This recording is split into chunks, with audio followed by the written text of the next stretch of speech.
I think he knows that. Okay, last session. Let's get this started again. We're going to be talking about the art of the consequence. I know all of us have had a consequence where we've given a consequence and it's had no effect on the child. Or we've given a consequence and they've improved. Or we've given a consequence and the action becomes even worse than it was. I've done all those.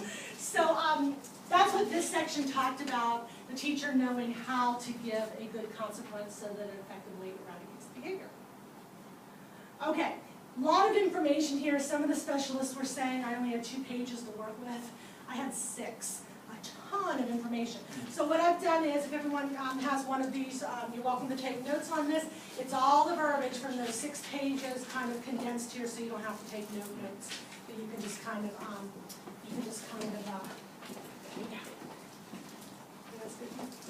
all right.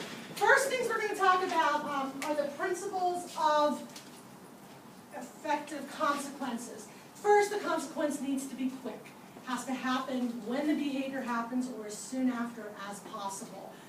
Kids are not going to relate a consequence to the behavior if you wait until the end of the bell or the end of the week to talk to them about it. So as soon as you are able to address the consequence, the better chance you are going to have at taking care of them.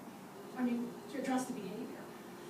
It needs to be incremental, which means if a student does the same thing every single day for a week and you've finally had enough on Friday, you needed to address it on Monday.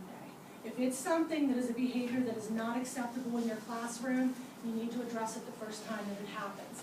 Now, in addressing, it's not necessarily a consequence, and we're going to talk about this in a moment. There's also a correction. It doesn't have to be a consequence. It doesn't have to be something big, and that would be a chance where the first time it happens, you want to let them know that's not acceptable in this room, and then see how it goes from there. But you don't want it to keep happening before you actually address it.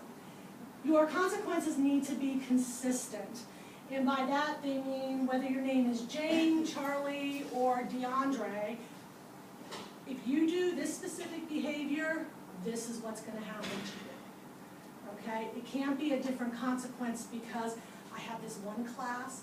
They are just such an incredible mix of students, and so I really have to be on them more than my other classes. The book was totally against that, and we all know we do that. So it needs to be consistent. Every student that you have, no matter what bell you have them, should know if I do this behavior, this is going to be the consequence, and it shouldn't be any more or less for any other student. Depersonalized. Your consequence should be depersonalized. The one suggestion they gave on this is using a whisper voice. Go up to the student, lean down, whisper to them your conversation as opposed to calling them out in class. We know, especially at this age, you embarrass them, they're going to shut down. So you want to make sure you depersonalize the consequence, talk to them one-on-one, make it a little more private conversation as opposed to talking to them in front of the class. All right, the second set of principles that were included in this technique was for delivering a consequence. First is tag the behavior. The student has to know exactly what the behavior was that earned this consequence. So you need to address the exact behavior that was not acceptable. Use a bounce back statement. Once you've given the consequence, you need to build that kid back up or you're going to lose them. So you need to make sure that they know they can come back from this. It's not like they do something on Monday, you give them a consequence, and they know for the entire week they don't have a chance of coming back from that. They lose everything for the whole week. You need to make sure that they have some way of knowing that, you know, let's put this aside, let's move on, I know you can do it. Maintain the pace. You should be talking about what the kids should be doing as opposed to what they are doing. Pretty much anything in teaching classes that we had, it was kind of emphasize the positive. You know, talk about what they should be doing, not the bad thing. Talk about the positive when you're addressing a behavior to give a consequence. And finally, get back on track. That is, once you've given the consequence or once you've spoken with the student, get right back to what you were doing. Don't let them sit there and wallow. Don't harp on it. Once it's done, move on. If you were in the middle of a lesson, if you were working on a lesson, get right back to instructing. pull that kid right back into whatever's going on in the classroom. All right, I mentioned there is corrections versus consequences. We're going to take a look at a couple scenarios here and see what you think. Scenario 1, Dante knows how to push your buttons. Every day when he comes to your class, he moves his chair, taps his desk, and makes noises. Correction or consequence? What do you think? Correction. Have you done corrections previously, is my question. Yeah. Oh, every day. So Every day, consequence, so you've already gone through correction, what to expect. Every day. So we are guessing that is exactly what you should have asked, what you should ask. Has it been addressed prior to? You got it. Because it is a repetition and because they are persistent, it's time for a consequence. But that is assuming you've already spoken to them. You got it. Janae tends to lose focus and her attention is not on you when you are instructing. Correct. But that's a consequence, this tends. So this is like a consistent behavior, right? If she tends to lose focus and she just, maybe. You could. I'm just going with the scenarios that were given to me. Their thought on it was because the behavior doesn't disrupt others' learning, it's something you can address with the student with a correction person. Exactly. Michael completes 2 of the 20 assigned problems. He knows that he is expected to complete all 20 and has the ability to do so. Correct. But if it's not continuing, you do a correction. He knows what's expected. And a lot of this Well, is that's true. very gray Yeah, as opposed to big black and white, and they If he present knows it what's black and white, expected, so it's a there's a consequence. lot of, we It could be do just this a or that. phone call. Right, Yeah, right, it's like see, he's not I gotta watch completely the verbiage, Right. he knows, He knows. I see it, He second knows. sentence, he knows. So that's exactly it. It's motivation, he's testing your expectations. Right, So he knows what he's doing, and therefore Right. it does call for a consequence, exactly. And like Mr. Walton said, it's defiance. right. You're told to do these problems, there's no reason you cannot do them, so it's defiance. And I hadn't thought of that word, that's a heavy word. Okay. Now, something to remember is that it's not correction or consequence, it can be and. And the way to do this is you always want, and it makes sense, you want to start with a correction and then work your way to a consequence unless it's something obviously way above and beyond. But you should start with a correction and work toward a consequence.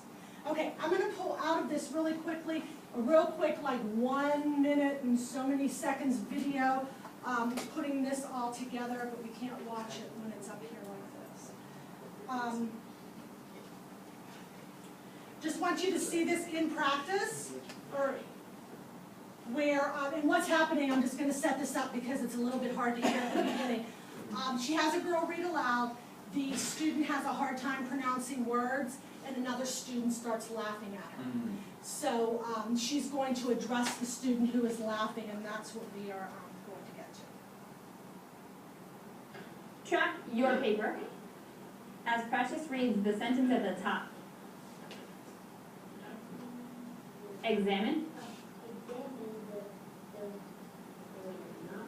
Thermometer. You got it. Try it one more time from the top. Now that you got it. Examine. It's okay. Pause. Pause, Precious. Everyone say examine. Examine.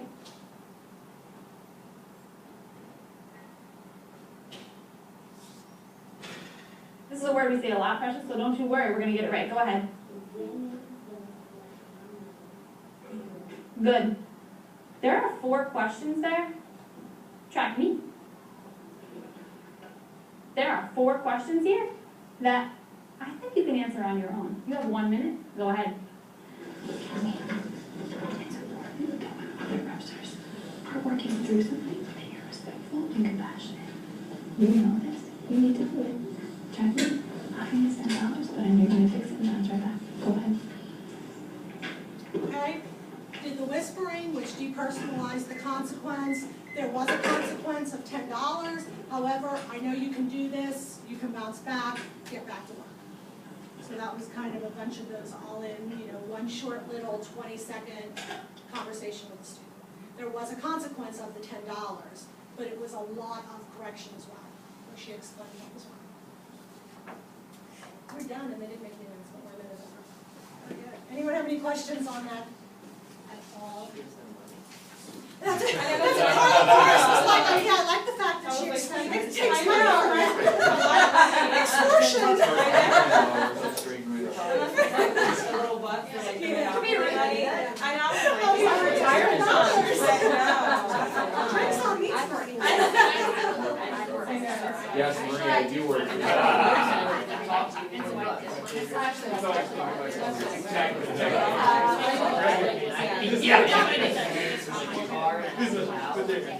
Just, you know, pooped on the ground. There you go.